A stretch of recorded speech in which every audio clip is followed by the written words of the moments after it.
중국의 제조업 지수가 5개월 내 최저를 기록하고 홍콩 증시가 2% 이상 급락하는 등 중국 경제가 심상치 않은 조짐을 보이고 있습니다.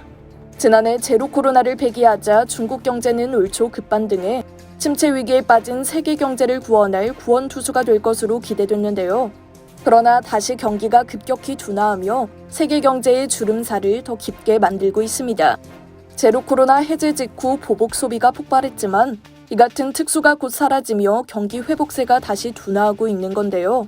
지난달 31일 국가통계국은 제조업 구매 관리자 지수가 4월 49.2에서 5월 48.4로 떨어졌다고 밝혔습니다. 이는 5개월 만에 최저치로 로이터 예상도를 하회한 것입니다. PMI는 50을 기준으로 그 이상은 경기 확장, 그 이하는 위축을 의미하는데요. 비제조업황도 4개월 만에 가장 부진했습니다. 비제조업 PMI는 4월 56.4에서 5월 54.5로 하락했는데요.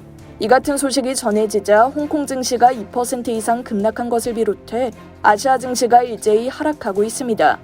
미국의 월스트리트 저널은 중국 경제가 부채 증가, 소비 하락, 미국 등 서방과의 갈등 등 3중고에 빠졌다고 진단했는데요. 일단 부채가 너무 많다는 점을 지적했습니다. 2012년에서 2022년 사이에 중국의 부채는 37조 달러 증가했습니다. 이에 비해 미국은 같은 기간 25조 달러 증가하는 데 그쳤습니다. 지방정부는 경기가 침체에 빠질 경우 경기 회복을 위해 인프라 개발을 남발하면서 대규모 재정 적자에 빠졌습니다.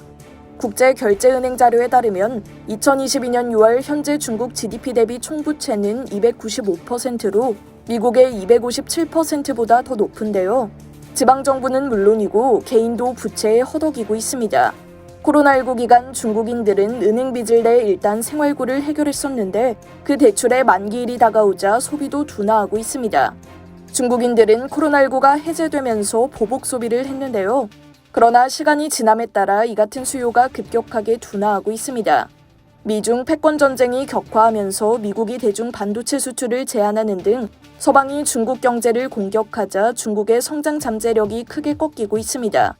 게다가 중국 국가통계국에 따르면 2022년 외국인 직접 투자는 1,800억 달러로 전년 대비 48% 급락했다고 전했는데요.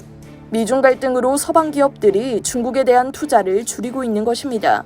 인구 고령화로 인한 노동력 감소라는 구조적 변화도 예고되어 있어 조만간 중국의 연간 성장률이 2%에서 3%대로 떨어질 것이라고 입을 모으고 있습니다. 이상 여의도튜브였습니다.